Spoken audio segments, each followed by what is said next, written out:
Gracias, Bien, bueno. ya estoy habilitado. Bueno, yo tenía que cerrar. Te dejamos cerrar tranquila y nos silenciamos para que puedas cerrar tranquila. Dale, dale, dale. Bueno, a ver mi machete. Bueno, hablé de los dos primeros, del primer momento del exceso, del segundo momento que viene a revelar y develar cosas que a lo mejor siempre estuvieron y aparecen con un nuevo formato, y digamos, la doble ocupación acerca de todo lo que implica la teleasistencia, la teleconsulta, la teleterapia, conocer, entender, simultáneamente a profundizar conceptualizaciones en las que ya venía trabajando y que cobran una relevancia muy potente en este momento, ¿no? Cuando yo digo esto, que me parece importante, de la sonoridad como una entidad no reductible al cuerpo y a la palabra, me refiero a que, bueno, la sonoridad humana se organiza en la musicalidad, que es una condición de la especie de la que es imposible no ubicar, y si no hubiera silencio, esa sonoromusicalidad no tendría sentido más que significado, y eso es lo que nos ha llevado desde un principio a cantar, hablar, aplaudir, bailar, gritar, poner música, cantar por los balcones. O sea, la necesidad humana de poner en funcionamiento las capacidades sonoras y sonoromusicales han sido digamos, una expresión del confinamiento, por lo cual yo me pregunto, bueno, ¿cuán confinado está el juego? ¿Cuán confinado está la expresividad? ¿Cuán confinado está el cuerpo? También me pregunto esto, ¿no? Porque la realidad es que estamos haciendo un montón de cosas, y en ese sentido es que actualmente una de las cosas que más me preocupan y que me ocupan a mí y a varios colegas con los que trabajo, tiene que ver con ese exceso que no cede. El exceso del principio, el exceso de hacer cosas, el exceso de rellenar el tiempo, ¿no? Tenemos tanto temor a la pausa que hay un exceso inundando las redes y las actividades. Hay un exceso en la oferta a los niños. En este sentido, tenemos justamente un comentario al respecto del exceso musical a través de las pantallas y cómo esto ahora, de alguna manera, está exacerbado. Bueno, justamente es que esta es la preocupación actual. O sea, hay un uso y un abuso del recurso sonoro-musical. Insisto con esto, en musicoterapia la música no es un recurso, es, digamos, el foco de la escucha, que es otra cosa. Lo que pasa es que antes también la música, en ámbitos pedagógicos y terapéuticos, estaba o puede estar al servicio de rellenar otras cosas, de tolerar la angustia, de rellenar el silencio, de hacer algo cuando uno no sabe qué hacer. Desde esta lógica, también es que estamos en este momento invadidos, los niños y las familias están invadidas de música, de cuentos, de audiovisuales y de actividades que tienen que ver con lo musical, con bailar y con narrar. Bueno, ¿tengo un segundito para leer algo, Jenny, o ya tengo que cerrar? Porque yo había escrito algo hace un tiempito y con esta interrupción me parece que si lo puedo leer, puedo transmitir de mejor manera con lo que quería cerrar. Es imprescindible seguir escuchando para evitar el forzamiento de hacer encajar lo que acontece en teorizaciones que no lo pueden contener. La pregunta por el cuerpo no es nueva, pero sí lo es el contexto que nos lo devela en inusuales modos de experiencia. La presencia sonoro-musical de siempre se nos revela sobreaudita. Palabras como incorporar o evocar, que no quieren decir lo mismo, empiezan a cobrar una espesura en sus significaciones tanto corporales como vocales, incorporar, evocar. Las vivencias en pandemia se amontonan en nuestras prácticas clínicas y necesitamos compartir con otros, ¿no? Las emociones, los sentimientos, las reflexiones, la insuficiencia de muchas teorías, las limitaciones del lenguaje verbal, lo imprescindible del encuentro. Si hay algo que estamos promoviendo es encuentro, el encuentro con el paciente, el encuentro con el niño, el encuentro con la familia, y los encuentros como estos y muchos otros para intercambiar. Los reduccionismos de las palabras que yo usé, como voz y silencio, llegan a, digamos, a estar en un lugar donde desde la romantización quedan como banales, ¿no? Cuando son núcleos fundamentales de lo que nos están pasando y de lo que estamos teniendo para expresar. La expresividad de las infancias está, como siempre o más que nunca, desplegada en y por la musicalidad que nos humaniza. El jugar de las infancias es, como siempre o más que nunca, el motivo del encuentro. El motivo es jugar, donde las nuevas vivencias van configurando intercambios significativos en los actuales modos de experimentarnos cerca y presentes, tan sonoros y corporales como somos los humanos. Bueno, esto es lo que quería poner a comentar. Bueno, antes de dar lugar un poco a las otras intervenciones del público, Silvia quería tomar alguna cuestión.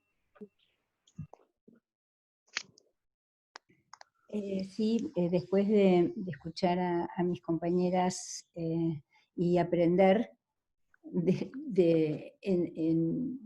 a partir de la escucha atenta, digamos, yo quería agregar un poco, que es algo que se fue diciendo a lo largo de las exposiciones. El tema es efectivamente cómo sostenemos nosotros la práctica hoy, ¿no? Las prácticas que las chicas nos han permitido entrar en sus consultorios y entender y aprender de sus prácticas. ¿Cómo las sostenemos? ¿Qué quiere decir cómo las sostenemos? Entendiendo, yo creo que el desafío es que nosotros, si bien somos los terapeutas a cargo, es cómo manejarnos reconociéndonos adentro de la misma crisis que la gente que nos consulta, pero con el desafío de de poder ubicarnos en algún lugar donde podamos responder a la demanda no de manera simétrica. Si bien podríamos decir que la crisis nos ubica en un lugar simétrico, dado que las ansiedades, seguramente compartimos muchas de las ansiedades que escuchamos en cada una de las consultas. El otro día, atendiendo la consulta de un papá, que me vuelven a consultar por situaciones que se exacerbaron, que esto es una consulta muy común, digamos, como decía Ale, digamos, no se trata de que, a ver, tenemos que revisar cada uno de los conceptos que hablamos, de lo novedoso, digamos, es decir, el sufrimiento existió, y existe, digamos, es decir, antes de la pandemia, durante y posteriormente, estoy totalmente de acuerdo con lo que dice Ale, digamos, acá. Lo que sí ocurre es que esta situación de aislamiento social, que paradojalmente, es decir, aislamiento del afuera, que alguien me preguntó, es el tercer término que no nombré al principio, miedo a la muerte, miedo al otro, miedo al afuera, digamos, este temor, este aislamiento del afuera, ha traído una sobresaturación del adentro, digamos, de un exceso del adentro y de un exceso vincular del adentro. Entonces, esto se mueve en términos paradojales que me gusta mucho más, seguramente debe ser porque mi corazón sigue estando en Winnicott, digamos, creo que nos sirve mucho más para entender la clínica, ya hasta me molesta decir actual, digamos, la clínica con la cual nosotros nos estamos moviendo en estos momentos, digamos, más desde lo paradojal que desde lo binario. Creo que lo binario nos cierra, en cambio la paradoja nos abre. Nos abre a sostener, justamente nos obliga a hacer el esfuerzo del sostén de lo paradojal. Entonces, les decía, por esta cuestión de que revisemos, no tengo la respuesta, lo pongo en tensión, como lo suele decir Ale, ¿no? El tema de la simetrización como terapeutas, digamos, en relación a que estamos inmersos en la misma crisis que los que nos consultan.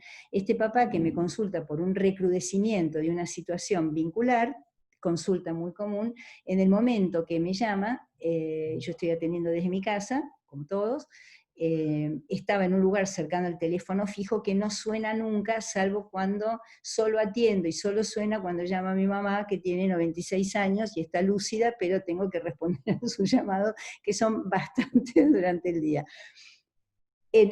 yo estaba en una consulta difícil, porque es un señor difícil, digamos, yo estaba inmersa en la sesión, y suena el teléfono, lo tengo al lado, sabía que era mi mamá, porque sí, ya sé que, y lo atiendo, y no tuve en la torpeza, que hoy también se nos ha notado, digamos, sobre lo virtual, no apagué nada, no hice nada, digamos, es decir, sino que atendí.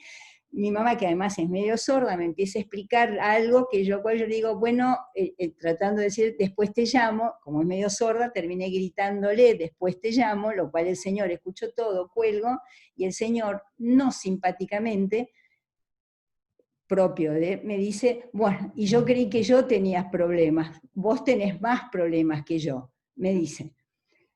Situación que, digamos, lidero con soltura, y le digo, y sí, estamos todos en la misma. Frase que digo prácticamente todas las veces, yo también atiendo adultos, digamos, frase habitual que surge en algún momento y que lo hago a propósito, digamos. No porque justamente porque, no porque crea que estamos simétricos, sino que creo que sí tenemos que aceptar algo del orden de un manejo de lo simétrico. No que yo estoy simetrizando, porque yo sigo estando en función. Y la función, mi función, la función del terapeuta, lo digo en primera persona como para que lo veamos entre todos, siempre fue mantener la distancia. La distancia y la abstinencia, la distancia del deseo, la abstinencia del deseo, y captar la necesidad. Pero sí adaptarnos, como decía Winnicott, a la necesidad. Yo creo que es una necesidad hoy de los que nos consultan, de sentirse que el otro es un otro que puede entender y puede aceptar que estamos en el mismo, que compartimos las mismas ansiedades. Yo creo que esa vieja formulación del analista como supuesto saber, que nunca me gustó, nunca la compartí, nunca estuve de acuerdo, creo que hoy más que nunca nos hace revisar esos supuestos, no del supuesto saber, sino esos supuestos, esas supuestas funciones. ¿Por qué digo que es función del analista mantener la distancia? ¿Qué distancia? La distancia que nos permite sostener la empatía, porque si no entramos en identificaciones masivas. Entonces, como decía Ale, ni tanto ni tampoco. Yo creo que la distancia de decir a mí esto no me toca y yo sí tengo unas capacidades extraordinarias para vivir sin angustias, digamos, creo que esto no es real, digamos, y nosotros no podemos mentir, porque la honestidad es parte también de la función. Ahora, sí sosteniendo la distancia que nos obliga a la función para tener empatía. ¿Eso qué es la empatía? Ponerse en el lugar del otro sin ser el otro. Lo difícil es cuando estamos todos con situaciones muy semejantes.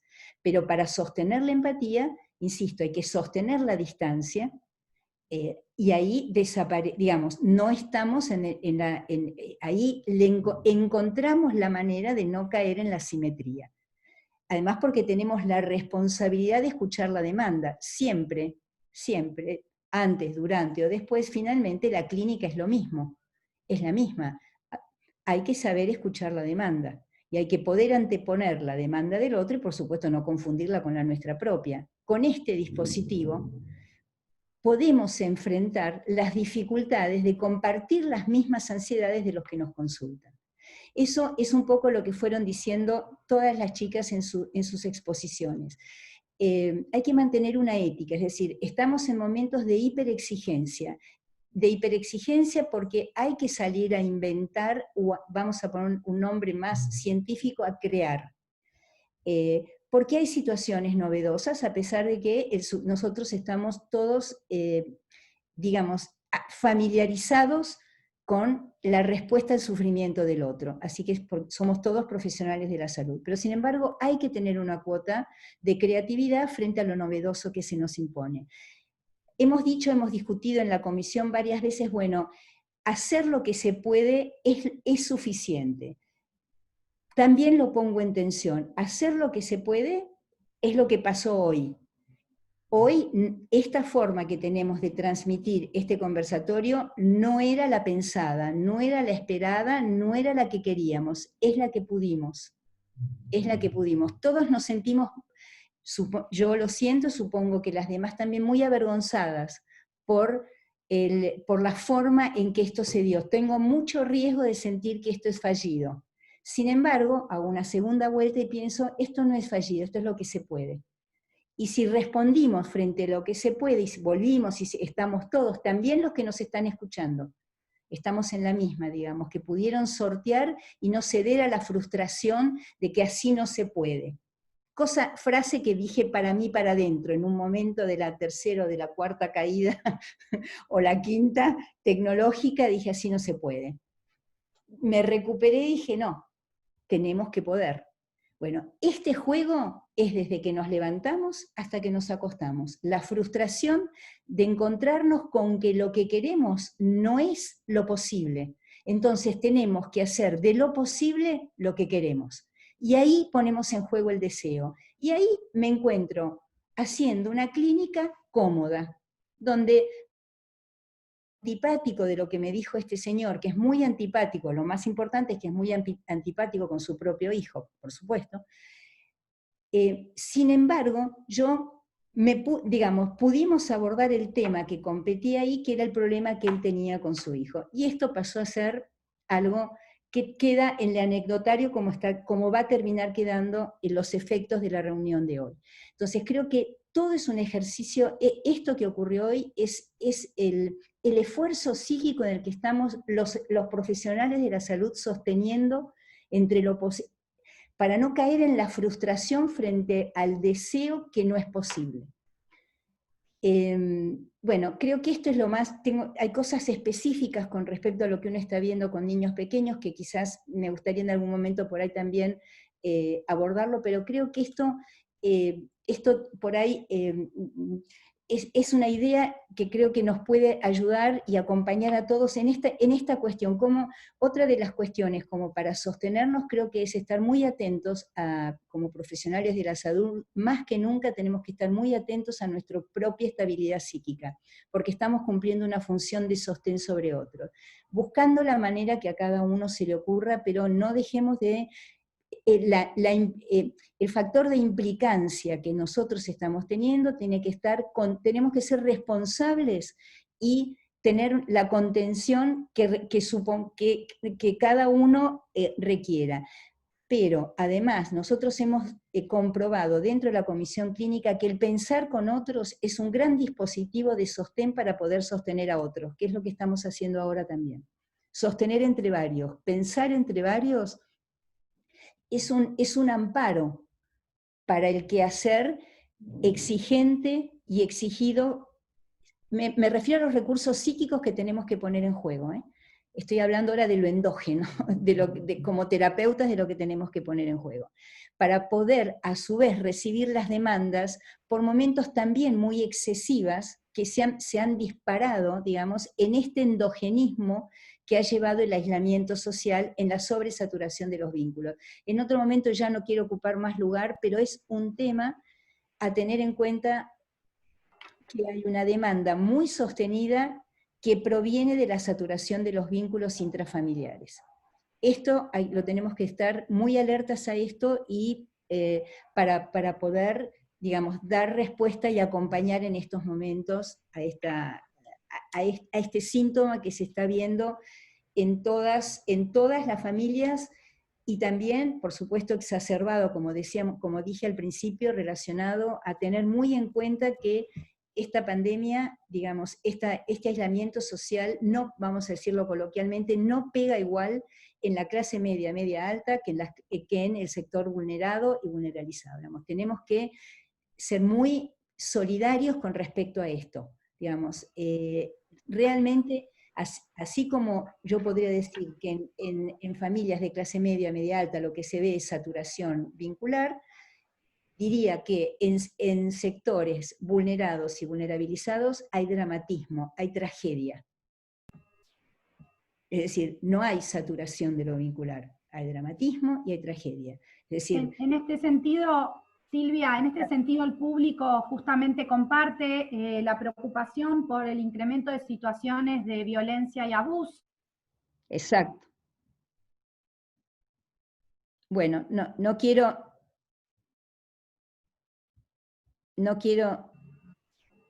se colgó. ¿Me escuchan? Ahora sí, yo una más no. Disculpen, disculpen. Una más. Y No, creo no, que vamos que podemos sostener. Dale que nos se me sostenemos. Bueno, en este sentido, el público comparte justamente el incremento de situaciones de violencia y abuso. También otra persona habla del desamparo de padres y madres, y también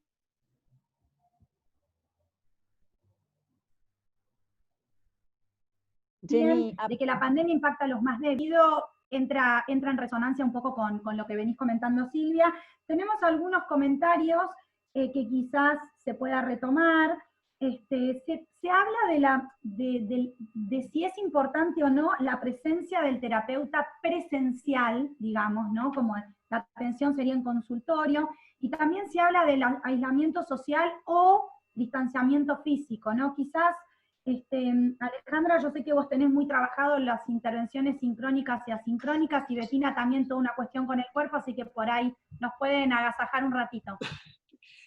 Sí, justo era algo que venía pensando también mientras la escuchaba a Silvia y iba leyendo los comentarios.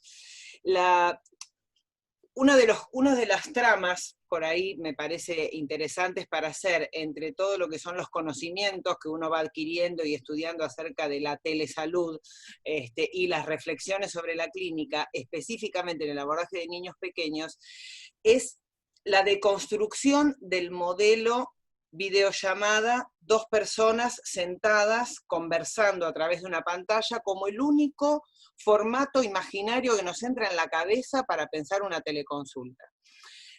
Cuando Bettina también un poco esbozó este tema, a los profesionales de niños pequeños y a los profesionales que trabajamos con niños pequeños con mucho involucramiento corporal y sonoro y directo en el vínculo, una de las primeras cosas que hicimos fue deconstruir esto.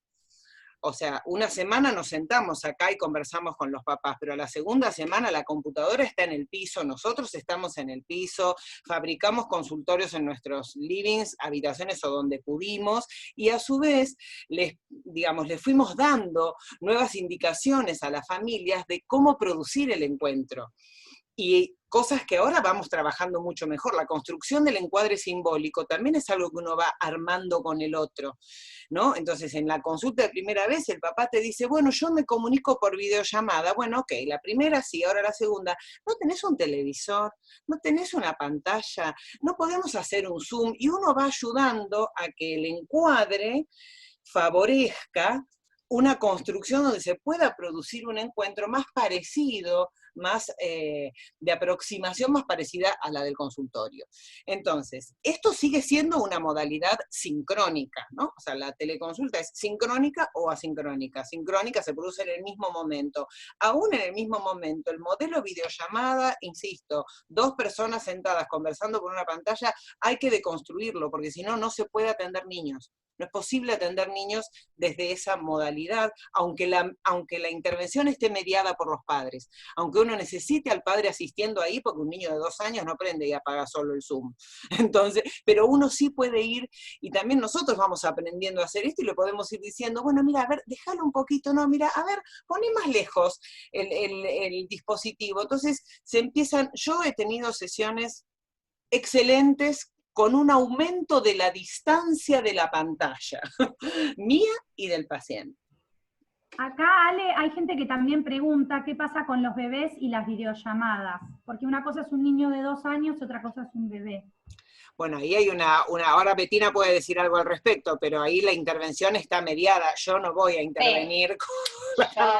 Sí. No, yo antes quería tomar el tema de aislamiento, distanciamiento. Yo creo que yo digo personalmente no me siento aislada. Yo creo que estamos muy comunicados. Y de todos modos a mí me gusta, Recalcati dice de que en realidad no es un distanciamiento, sino que es otro tipo de cercanía. Y a mí me parece que me gustó esta definición, ¿no?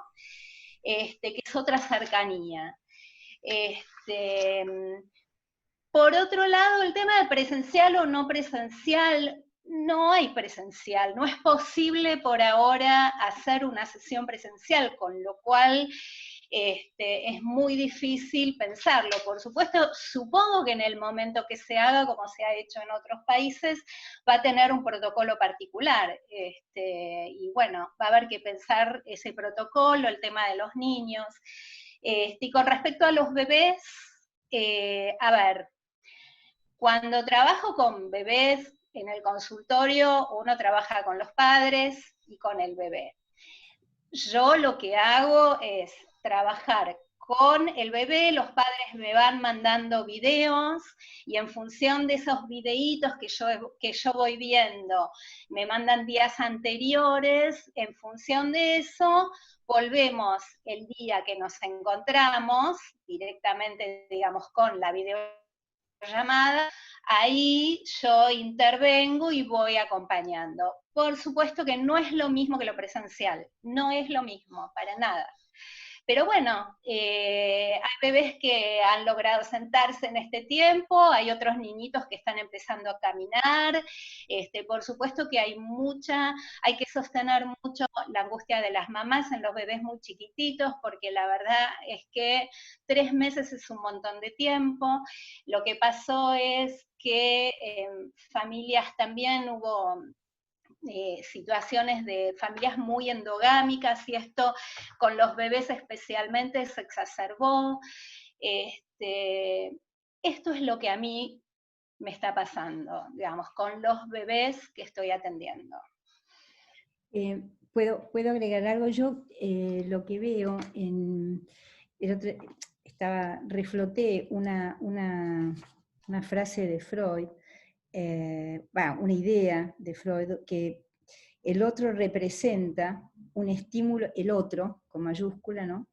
El otro representa un estímulo libidinal sin igual en el humano. Es decir,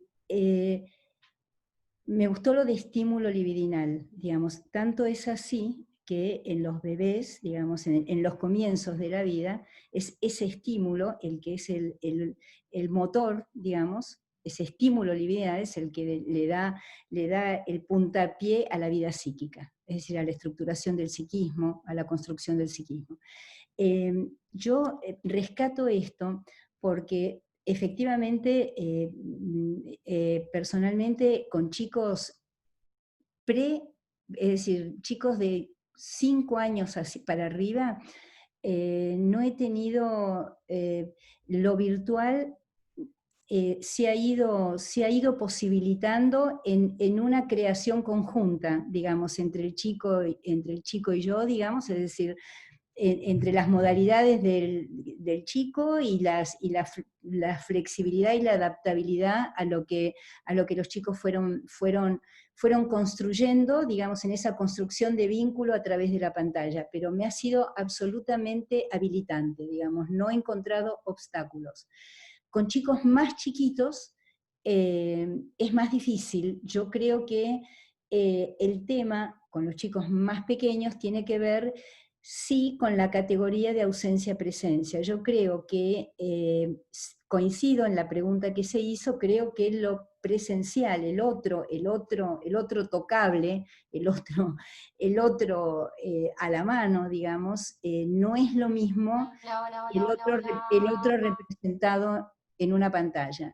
Entonces, yo creo que la presencia de la pantalla, paradojalmente, los confronta con la ausencia del otro, y se vuelve un poquito insoportable. Entonces, no toleran la pantalla. A mí me pasa, veo chiquitos de 3 años y medio, 4, por supuesto con capacidades muy particulares, digamos, para poder sostenerlo. Lo que más cuesta, y también con los más grandes, lo que más cuesta es finalizar la sesión. Ese momento se prolonga, no quieren, empiezan, te traen más cosas, o se ofenden. Los más chiquitos se ofenden, se dan media vuelta y se va. Digamos, ahí se acabó y difícilmente quieran retomar la próxima. Ya está, se acabó, digamos. hablando también de la capacidad de tolerancia a la frustración, digamos. Si yo tengo bastante poca, me imagino a los 3, 4 años, digamos, efectivamente, la tolerancia es... Entonces ahí, pero ahí aparece la magia de lo vincular. Así como yo creo que las sesiones, la clínica virtual se sostiene gracias a la magia de los vínculos, lo que se llama transferencia, lo que se llama la capacidad de empatía, lo que se llama estas cuestiones vinculares que además los chicos tienen una capacidad, pues, digamos, son mucho más maleables, tienen el don del vínculo. En la medida que nos vamos endureciendo, madurando, dicen algunos, el psiquismo se va endureciendo y la capacidad vincular se va rigidizando. Los chicos, digamos, tienen es natural la capacidad vincular. Entonces, cuando ven la disposición en el otro, fluye fácilmente. Con los más pequeñitos, por esta cuestión que les decía, yo creo que ahí el trabajo es vincular. Termina siendo el trabajo desde verlos a la madre con el bebé, a la madre, y mucho a la madre sola, lo cual es un alivio poder hablar de sus ambivalencias, sobre todo con madres con bebés, digamos. Ustedes saben que el amor maternal está atravesado por la ambivalencia, y la ambivalencia en momentos de aislamiento y de sobresaturación vincular, se sobresatura como se saturan todos los afectos intrafamiliares. Es un alivio poder darle lugar a la ambivalencia. Y esto me sorprende, y también me sorprende con chicos. Ahora he tenido la consulta de que es increíble, ¿no? Cómo el psiquismo también es móvil, ¿no? Y vamos y venimos y la regresión está a la mano, que ese es otro de los síntomas que estamos viendo, digamos, la regresión. Desde chiquito, una nenita de 3 años con un lenguaje demorado, pero que había empezado a hablar, desapareció. O desde una joven de 30 años que está en una crisis dolorosísima de pareja en medio de pandemia, que dice: cuando me peleo con fulanito, me quiero ir con mi mamá, solo quiero irme con mi mamá. Es decir, eso primario que surge en el adulto y en el pequeñito. Termino con esta idea, digamos, donde el poder absorber, digamos, es el trabajo vincular a través de la madre. Digamos, y una madre que me consulta por una piba de 20 y pico de años, por su propia ambivalencia, cómo se vuelve a encontrar con la ambivalencia que le suscita esta hija en particular. Digamos, es decir, las cuestiones, las ambivalencias despertadas a partir de la saturación, como dije antes, de los vínculos intrafamiliares. Y ahí hay un abordaje, el trabajo de lo vincular a través del bebé o del niño o del hijo intrasubjetivo, enclavado en el inconsciente materno, paterno, de quien se trate. Nada. Ahora le damos la palabra a Vera. Vera, te quiero compartir que cuando hablaste, muchos comentaron de tu calidez, de tu noción de lo vincular y del contexto. Creo que, bueno, que es una de las patas fundamentales que tiene que tener un pediatra, pero bueno, se destacó y te lo quería compartir. Muchas gracias, Jenny. Yo quería agregar 2 o 3 cosas muy cortitas. Una, con bebés chicos yo estoy trabajando, por supuesto que en lo vincular, sobre todo en lactancia, y lo que me llamó la atención cuando le pedía al papá: poneme por favor el celular, o cerca de la boquita, o cerca de la cara, o necesito ver cómo se prende en la teta, por ejemplo, para ver qué es lo que no está funcionando, el bebé reacciona muy rápido al celular, y me llama la atención cómo reconoce ya el dispositivo, pero no porque está en vínculo terapéutico, sino porque lo vienen abombando con los videos para la familia, para las fotos, hay mucho video. Tal vez es una buena sugerencia decirle a los padres: dejen de poner pantalla en su interacción cotidiana, y jueguen. Pero esto, que en vez de una sugerencia puede sonar a orden, que me pasaba en el hospital o en los sanatorios, decirle a una mamá de un recién nacido: calmalo cantando, canto muy mal, doctora. No tiene ninguna importancia, es tu voz y el bebé sostenido y la vibración que esto provoca que lo va a calmar. Está como diferido, la gente se desposeyó de esta posibilidad, me parece un poco. Por otro lado, quería decir que en lo público, no personalmente, ya me jubilé del hospital, pero tengo muchas colegas, sobre todo de todo lo que tiene que ver con PSI y TO, trabajando, aún sosteniendo a través de las redes y de las pantallas y de las llamadas a pacientes del ámbito público. Y esto creo que hay que destacarlo, porque en cualquier casa hay celulares, todo el mundo hoy tiene un celular, y están mis colegas llamando, haciendo seguimiento, algunos organizados desde el municipio, en este caso es Vicente López, también en Cava, pero otros trabajando así con los pacientes por motus propio y sosteniendo para que no deje de haber continuidad en el sostén. Y esto me parece que es digno de mencionarse, el esfuerzo. Y dentro de este esfuerzo de los terapeutas en general, creo que hay que recordar dos cosas. Uno, cuidado de cuidadores. O sea, nos podemos terminar estresando mal los que tratamos de superar esta crisis sintiendo que todo lo podemos. Como dijo Ale, hay que hacer una pausa. Como dijo Silvia, se hace lo que puede. Como dijo Bettina, reinventemos el ámbito. Me parece que la creatividad, la pausa, ponderar a las familias, pero también decir, hago lo que puedo. Cuando me cansé, cuando me agoté, cuando necesito yo un insumo de cariño, o de escucha, o de silencio, lo hago. Y por otro lado quiero recordar, porque lo viví mucho en el consultorio de la salud pública, la crisis del 2001. Y las familias salieron muy alteradísimas de esa crisis. Hubo mucha locura, yo lo vivía como locura materna después, mucha patología, y los roles intrafamiliares se vieron completamente cambiados. Empezaron a venir hombres a la consulta con su bebé, con su duda, con su pañal, o me mandó mi mujer, ni sé por qué vine, le tocaba un control, y las mamás empezaron a trabajar en forma informal porque los trabajos se habían caído. Y tal vez, no lo sé, nadie tiene, se viene algo parecido. Entonces hay que estar como muy abiertos, y yo después durante una década veía chicos con mamás muy alteradas en lo público sobre todo, y decía, esto fue el 2001, que la sacó a las mamás de su función, de su acompañamiento, de su rol, o la sobrepasó. Entonces estemos listos para eso, sabiendo que somos falibles, finitos, necesitados de cuidado, porque el estrés del cuidador es muy importante. Bueno, nos estamos llegando un poco al límite de tiempo propuesto. Invito a las conversadoras a retomar algún tema que les interese y yo después paso a las conclusiones.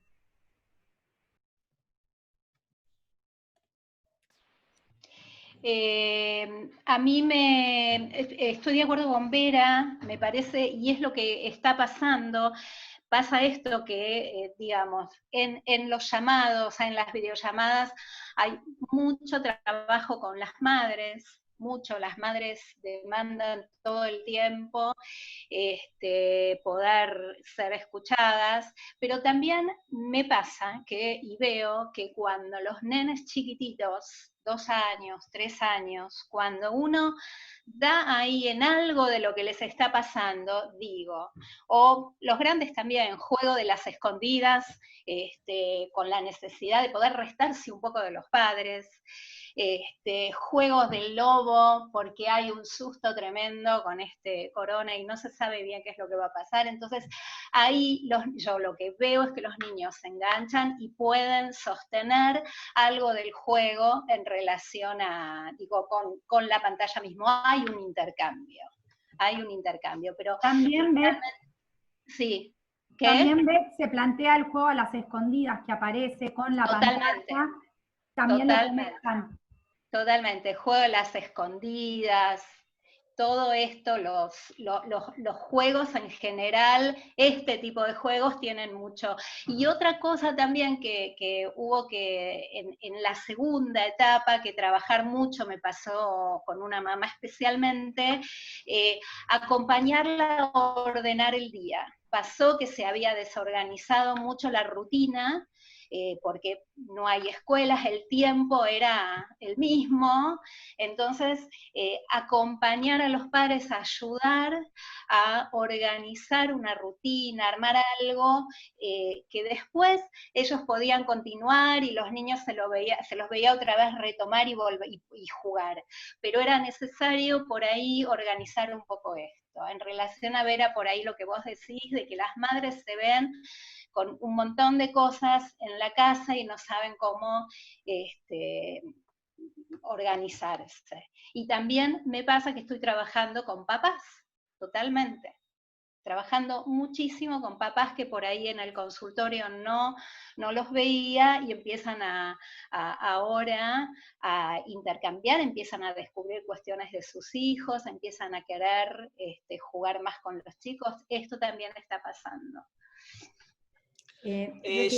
Una cosita, no sé, es solo una cuestión que va en línea con lo que decía Bettina y lo que veníamos planteando, eso de, bueno, también hay una capacidad lúdica que los terapeutas de niños, en el mejor de los casos, tenemos para trabajar, que también podemos activarla en la medida que disminuimos el exceso, activamos la escucha, no nos olvidamos de escuchar, y no solamente está el juego de las escondidas que decís vos, Bettina, hay muchas más cosas de las que uno piensa que se pueden hacer.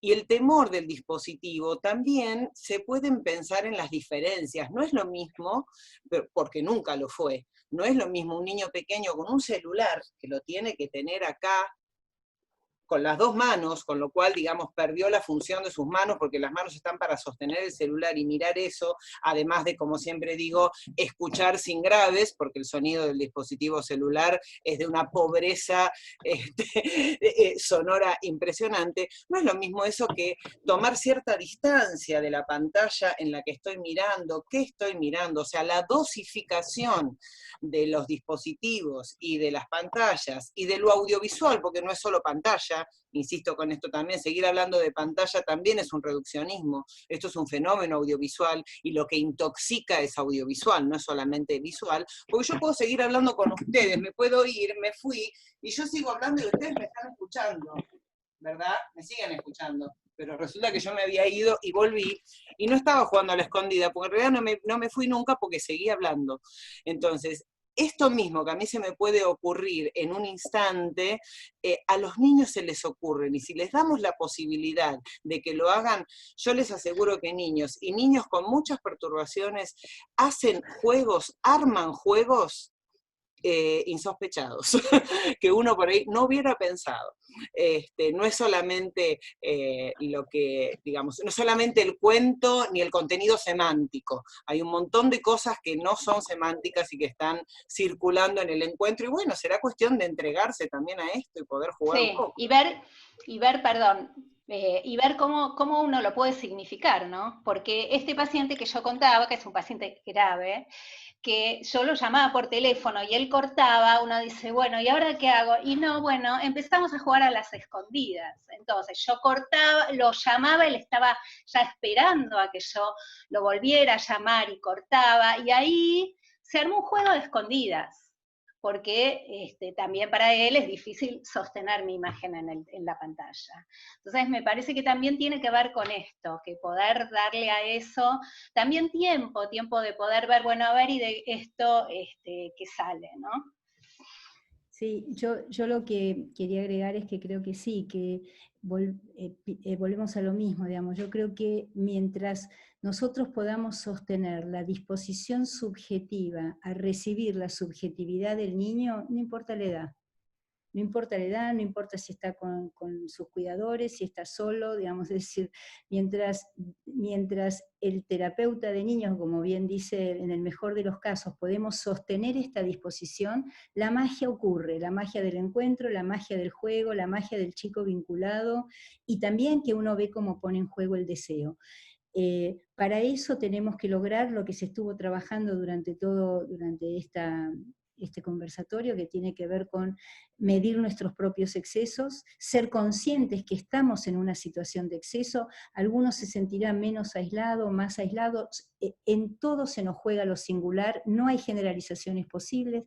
Sin embargo, hay efectos bastante generales porque hay consignas generales y la crisis es general, pero los efectos son singulares, y también tener la apertura de sostener lo singular para poder eficientizar, digamos, el acto terapéutico, digamos, ¿no? Es decir, a partir de la disposición terapéutica, estar muy atentos a la demanda, con mucho cuidado vuelvo a lo mismo, de nuestros propios recursos psíquicos, porque hoy nuestros recursos psíquicos son los que habilitan los recursos psíquicos de los otros, de nuestros pacientes, de nuestros consultantes.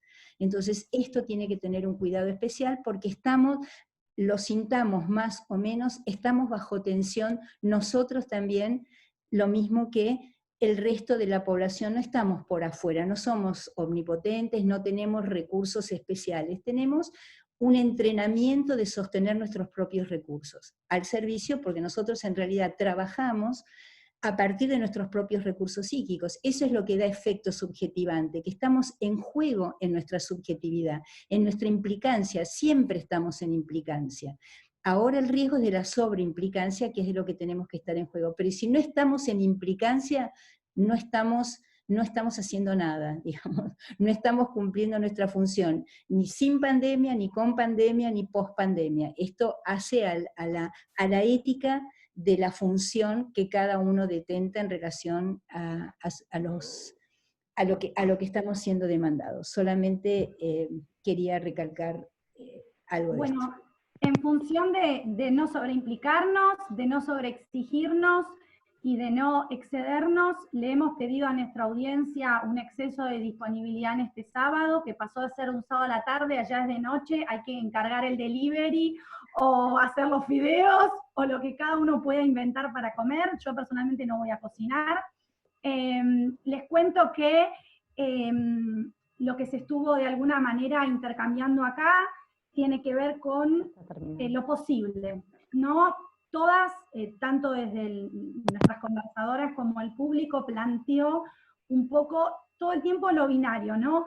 ¿Es presencial o es virtual? ¿Hago en exceso o me paralizo? ¿Me quedo con lo anterior o lo nuevo? El amigo que aparece con Vera. O en ausencia. Vera, silenciamos. ¿Estoy conectado o desconectado? ¿Me silencio o me doy audio? ¿No? Cámara prendida, cámara apagada, ¿no? ¿Estoy entreteniendo al niño con la música o lo estoy escuchando? ¿Estoy en carencia, no puedo, no me conecto, no me anda el YouTube, o estoy en exceso? Entonces hablo hasta las 10 de la noche, digamos. Paso de que no me anda el video a me quedo hasta las 10 de la noche, ¿no? ¿Doy continuidad a los tratamientos o los interrumpo? El adentro y el afuera, creo que también no se dijo, pero lo íntimo y lo público, creo que hubo un furor, Ale, por tu perra sentada ahí en el sillón, que la amamos, es parte del fórum, les aviso. Y esto de lo íntimo, todos estamos en las casas de todos, mis hijas están encerradas con mi marido ahí acobachadas para que no interrumpan, y así estamos todos, ¿no? Entonces, bueno, nos estamos metiendo también en la casa de los demás y los demás en la nuestra, entonces lo íntimo y lo público. Y yo creo que lo binario y el forzamiento de querer encajar en una o la otra postura nos deja en un lugar sin sentido, y como bien plantearon todas, esto de lo paradojal, ¿no? De sostener, bueno, algo que no está ni aquí ni allí, sino en lo que se puede, y privilegiando el intercambio, el encuentro, el sostén, lo posible, ¿no? Y siempre desde la disponibilidad. Acá hubo disponibilidad. Y quiero destacar la disponibilidad de Natalia, que hizo lo imposible para que esto fuera posible, a pesar de todas las dificultades. Utilizó dispositivos de todo tipo y forma y personas. Así que creo que la disponibilidad, no hay disculpas, Nati, no te dejamos disculparte, porque bueno, esta es la realidad en la que estamos atravesadas. Esto fue lo que pudimos hacer. Y creo también que algo que se manifestó fue que hay problemas anteriores que ahora se visibilizan aún más o se potencian, el exceso, aquellos vulnerables, los que no acceden, por ejemplo, que lo plantearon, a Internet, están marginados. la marginación de los marginados es aún cada vez mayor, de los trabajadores informales, digamos, o sea, la brecha siempre está. Creo que la pandemia pone lupa sobre el individualismo de la sociedad, los excesos, ¿no? El que sabe trabajar en equipo y el que no, el que sabe escuchar y el que no, el que tiene un posicionamiento ético e interdisciplinario y el que no, creo que acá se pone en juego. Y creo que la conclusión es, no todo se puede, así que hasta acá creo que llegamos. Silvia ahora nos va a despedir. Enviaremos vía mail todo el material, tanto bibliográfico como las grabaciones y un breve escrito que resume un poco esto. Y bueno, les agradecemos a toda la Comisión de Primera Infancia del Fórum Infancias. En el Fórum Infancias hay un montón de actividades que pueden acceder por las diversas plataformas. Y bueno, Silvia, te cedo la palabra para que nos despidas en este sábado, y agradecidísimos todos por estar.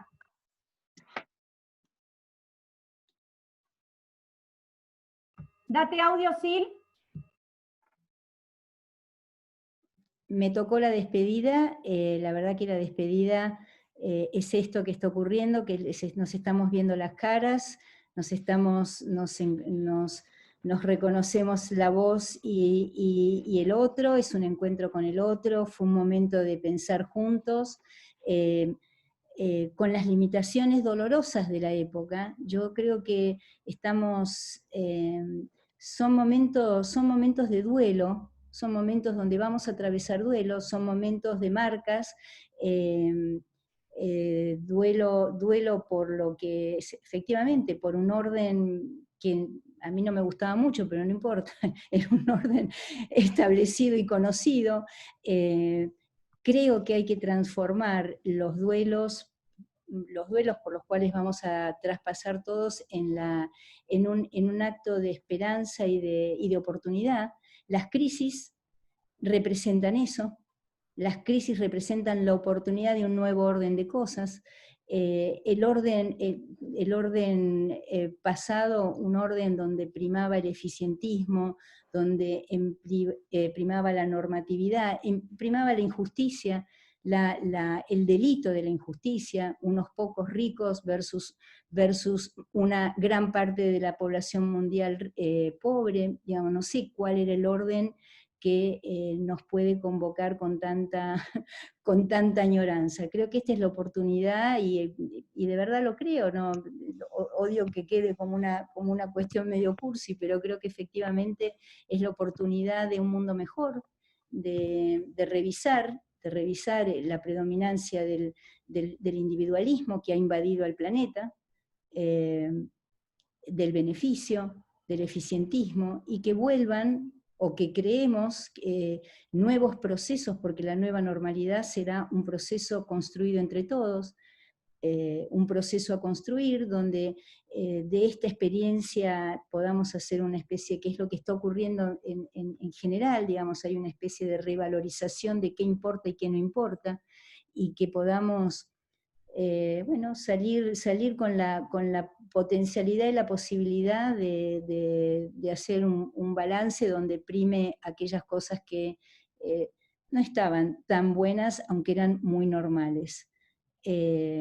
Recordemos que para Freud nunca existió la categoría normal o patológico, algo que en salud mental quedó invadido, la salud mental se volvió normativa, para Freud esto no existía, lo más normal era la neurosis, neuróticos somos todos, entonces a ver si podemos aflojar un poquito, y lo más importante, la curación para Freud era el placer, era poder acercarnos más a las zonas del placer y abandonar el displacer.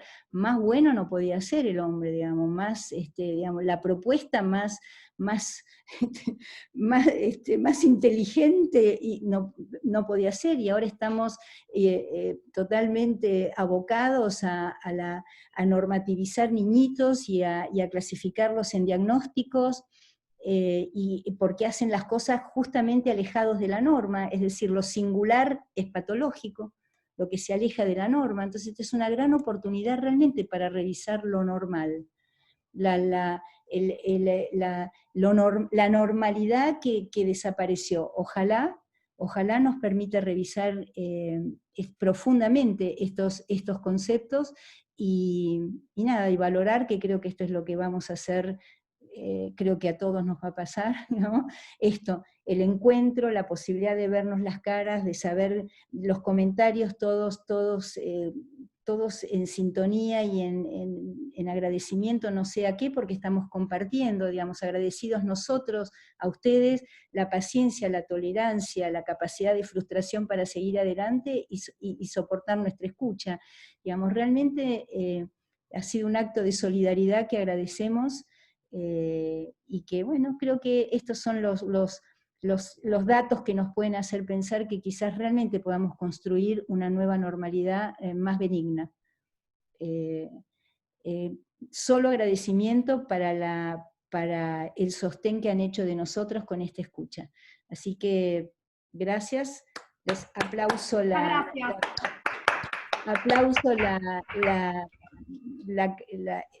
este encuentro que ustedes han posibilitado. Muy bien. Gracias a todas. Gracias a ustedes, gracias a ustedes. Ahora hay que cortar, que cuesta eso, lo dijimos, ¿eh? Mi mamá la va a querer cortar seguro. También se pueden dar voz, por favor, dense micrófono, por favor, ya no nos importa la conectividad, peor no nos podría haber ido con la conectividad. Gracias. Gracias a todas. Gracias. Gracias A todos y a todas, porque acá hay un varón. A todos y a todos. Gracias. El único varón que hubo. Gracias, aguante Forum. Hubo más varones, sí. Había Juan Basten por ahí también. Sí, tal cual. Nuevos mitos que caen. La voz no tiene nada que ver con la conectividad. Podemos tener voz, imagen, fabulo con los... Muchas gracias. Gracias por el esfuerzo. Gracias. Felicitaciones, muy interesante. Muy bueno. Gracias a todos. Gracias. Los niños reclaman. Su familia. Excelente, chicas. Hola, mi amor.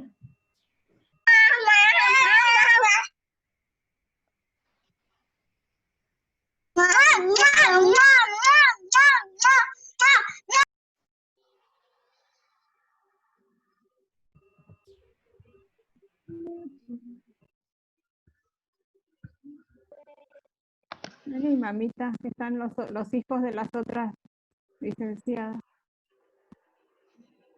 Acá está, mira el esposo, podés venir vos también, Gordi. Saluda, hijo.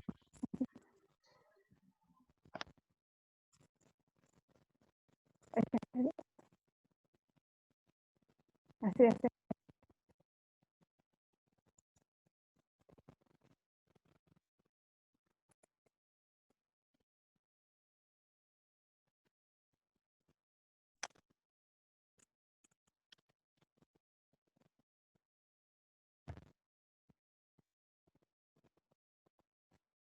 Jenny, ¿finalizo la reunión? Mamá. ¿Y copias